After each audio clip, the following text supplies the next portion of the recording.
Today I'm making Brie, and I'm not talking about the delicious cheese, although now I'm thinking about it, so thanks. What do you want? Oh. Maybe jump there with the hatch. Wasn't expecting that. Sorry, mean you no harm. I'm a wizard in the area, checking out property, thinking of moving here actually. In a way, in a smaller way. All right, young sir. I meant no offence. It's my job to ask Look, mate, I get it. You don't know me. You've got to be security conscious. You're just doing your job, right? Talking to these guys on the road, like I was saying, you be safe out there, especially on those, horses. The horses didn't look very well, to be fair. They were looking for some jewellery or something, I don't know. But look, mate, I can just teleport in there. But I wanted to do this as a sort of courtesy, do you know what I mean? And yeah, exactly. Gotta be careful. Yeah, right, cool. You want to check out these hinges because this structure looks quite loose, and you strike me as you're quite an old fella, so this thing could fall. Probably takes me large, like a horse or something like that. Anyway, yeah.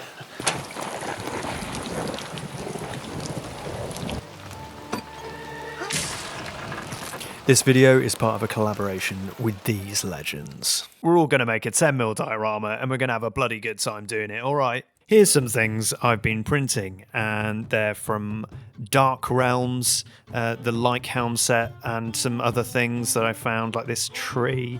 The windmill's part of the Dark Realms thing, and look, it does a spinny. Got some fences, the gate that looks very much like the Brie gate, a market, just made that up, just found that. Barrels, And also I wanted insides to the houses, even though it's supposed to be a diorama. Yeah. Anyway. Let's start this with a jig. Do you know what I mean? I'm feeling kind of like, let's get some Celtic music on while I just glued stuff. Just using super glue here, gluing it to a bit of wood that I got from the range. Yeah. A bit like Timeless Tabletop Gaming said, the range is kind of like a budget-friendly dystopian nightmare. But, I quite like it there. I find myself there. I think he also said it's a bit like Gravity. We all find ourselves pulled there, whether it's for a piece of MDF or a CR2032 watch battery. We end up wandering around the aisles there, listening to the copyright-free music. And I find it quite peaceful. I actually think that at the range, we're all the same. And by that, by all, I mean humankind. Okay?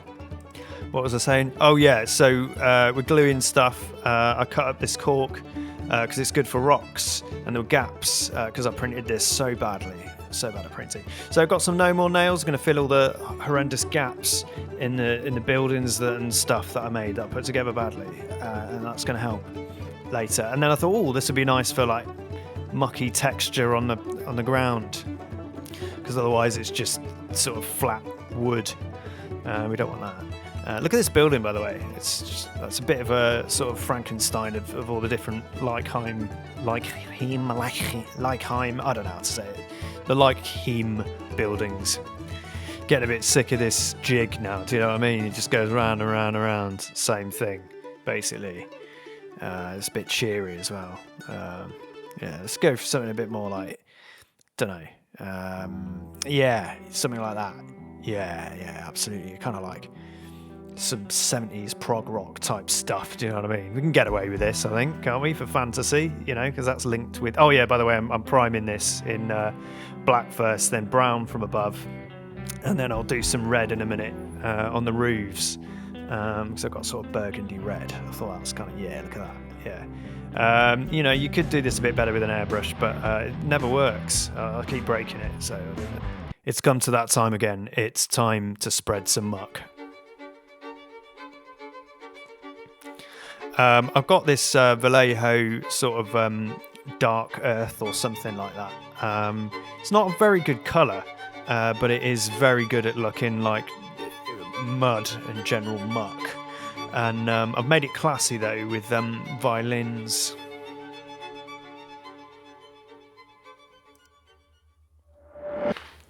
Right, things are looking good. We've got the build done, we've got the zenithal priming, and we've got the muck down.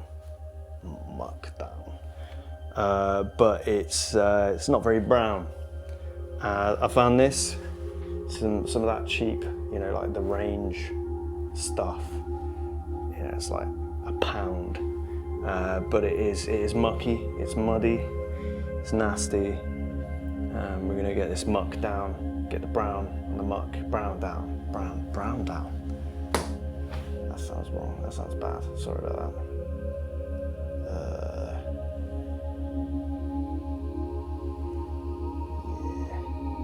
All right, bye. I could have saved myself so much time with just sort of mixing this brown with the light brown muck paste. But there was something quite, you know, it's quite relaxing about painting the light brown, dark brown. I'm just kidding, it was so dull, so dull. But there it is, it's done. Started to realise at this point I was very much running out of time with all sorts of other things that were happening in the world that exist outside of videos and me making them. You know, insert excuses here. But yeah, there's me dry brushing brown. I'd been painting so much brown, and it was so brown that my partner Rach started to call this Chocolate Town, which I thought was quite good actually. I thought it would be really good to make a building out of chocolate and then just randomly eat it at the end, you know, like those videos, but I didn't do that. So now I want to make these walls look like walls, and it's time to get away from that whole brown stage and get on to something more exciting like grey. Yeah, I did this so you can see him there. There's a little man with a telescope. I've been calling him Gerald for some reason, and he's supposed to be a guard, but I think he spends more time looking at the sky or just stuff. Not many stars because it's just raining all the time in Brie. So what's he doing? What's he doing there? Something to think about, something to really ponder on. Do you know what I mean? And I was, you know, picking out all of the rest of the grey bits, all the rest of the stone. First in this dark grey, and then later I'm going to get it with a lighter grey. So much more to come here in this video. So much more grey, and who knows, there might be other colours. Look at that though. In a quite rare, frightening turn of events for a British person, it wasn't raining, so I was able to do this outside. Of course, as a British person, I've got to be really, really careful to not get a vitamin D overdose. It starts with this sort of madness in which as soon as it goes over about 10 degrees, that means top off, no sun cream, and we want to go the sort of colour of these roofs here. Well, a little bit more tomatoey, you know what I mean? I've moved up to a warm white now, and that means I can catch some of the brown bits as well. So yeah, I like these little chats we have. It's quite good. It's quite one way, to be fair, in favour of me. Perhaps that's why I like them. I've started to regard that large building as the merchant's house. I feel like that guy is going to be quite rich, but he spends a lot of it on ale and gambling and donkey fighting as well, which is very popular in Brie this time of year. Okay, so we're going to work on these roofs now. It's getting pretty exciting. Things are getting pretty heated up here at the Wizard's Brush because we're going to be dry brushing these roofs in a sort of pastel terracotta, let's say, because I can't remember what the paint name was, even though it was just on the screen. Just rewind, have a look at it if you want. Do you know what I mean?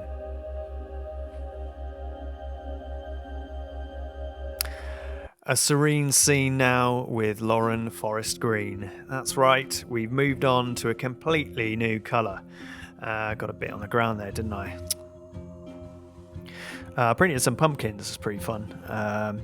Yeah, more on that later. So now we're going to use orc skin, watered down like a sort of wash. Well, that's just contrast paint really, watered down. So, you know, it just makes it a bit darker, essentially.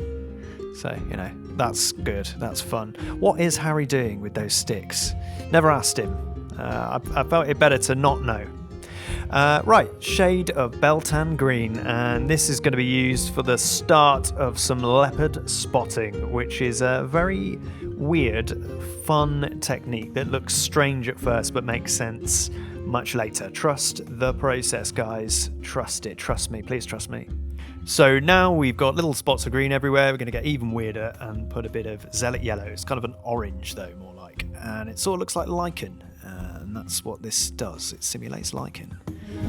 Right, moving swiftly on, we're going to be dry brushing these trees. Wasn't quite happy with how the trees were looking, so we've got a lime green here. This one, yeah, that's the one, thank you. And just still wasn't quite happy, but it's looking better. Just missed a bit there. Still wasn't happy, so I decided to make it a little bit more striking with this striking scorpion green. And it's looking a bit more juicy, like a juicy apple, like a Granny Smith. There we go, at least 3 different kinds of colours there. A task of ultimate tedium. We're going to use some Abaddon black and we're going to paint all of these windows black. It's just so it darkens them down. Kind of a little bit redundant because of the next step, but I find it just does a thing. Maybe I just like doing it. Maybe I'm a glutton for paint. At this point, I'm starting to feel that I definitely am that. Definitely.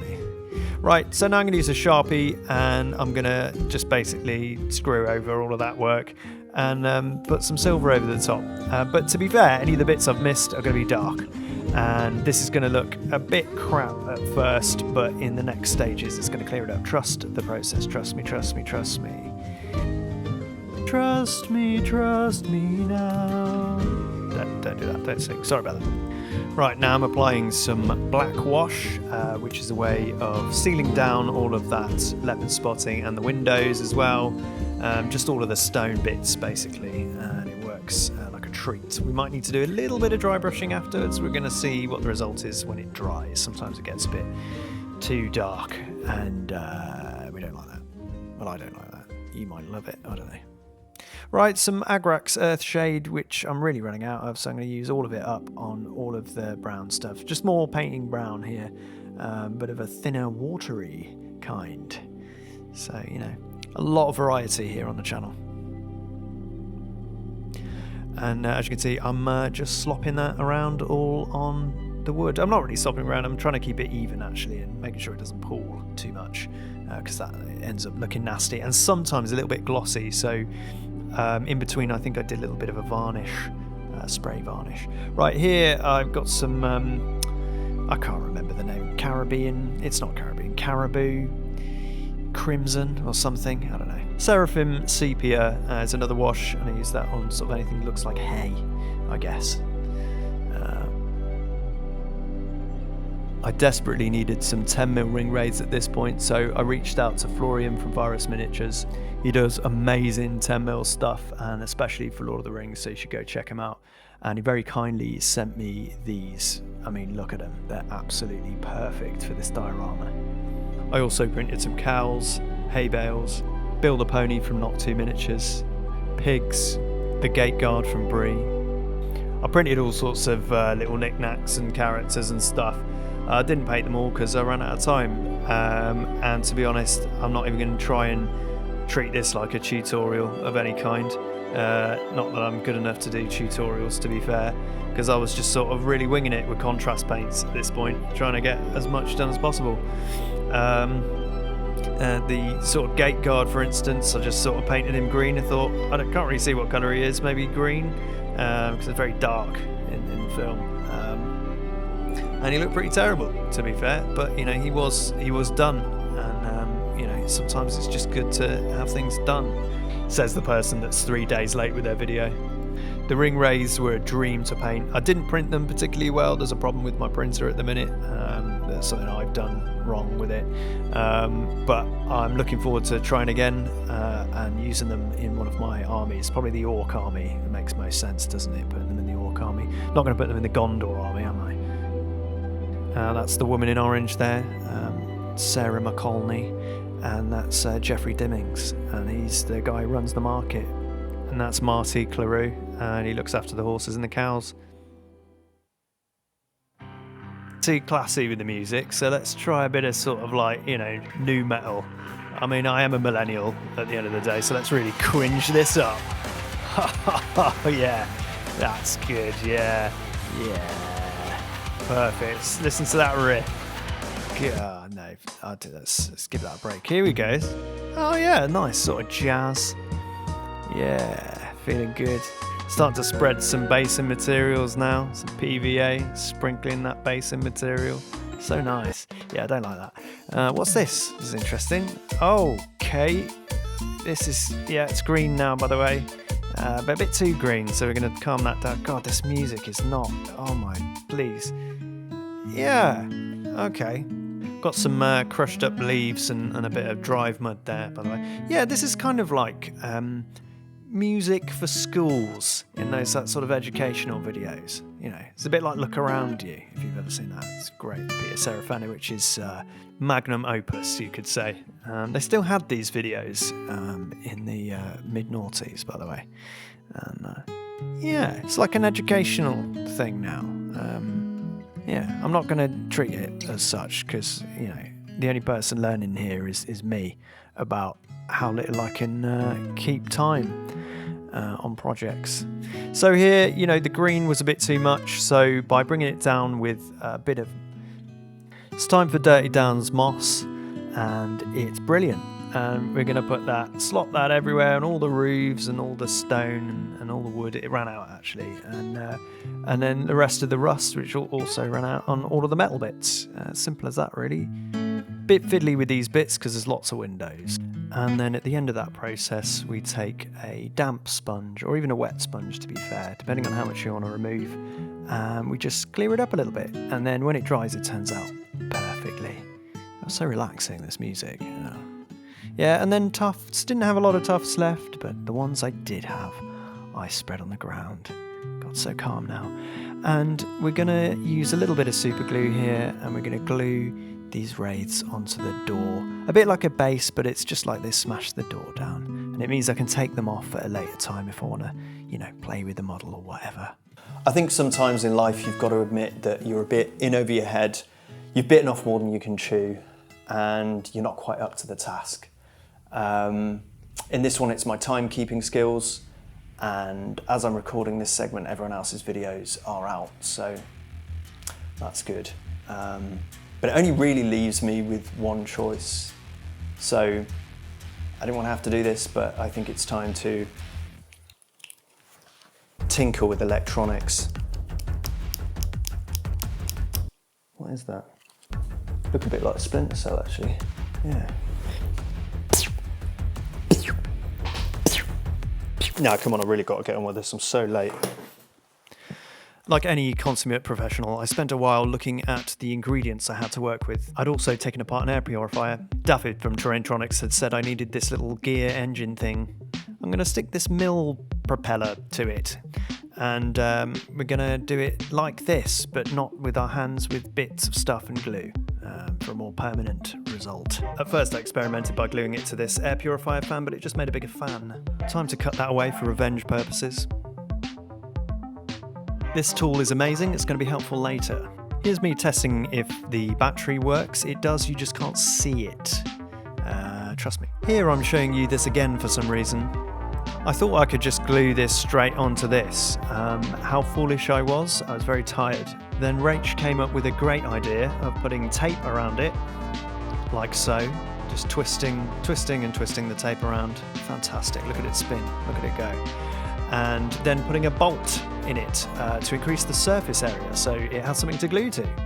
Nice. And then we're going to glue that to that.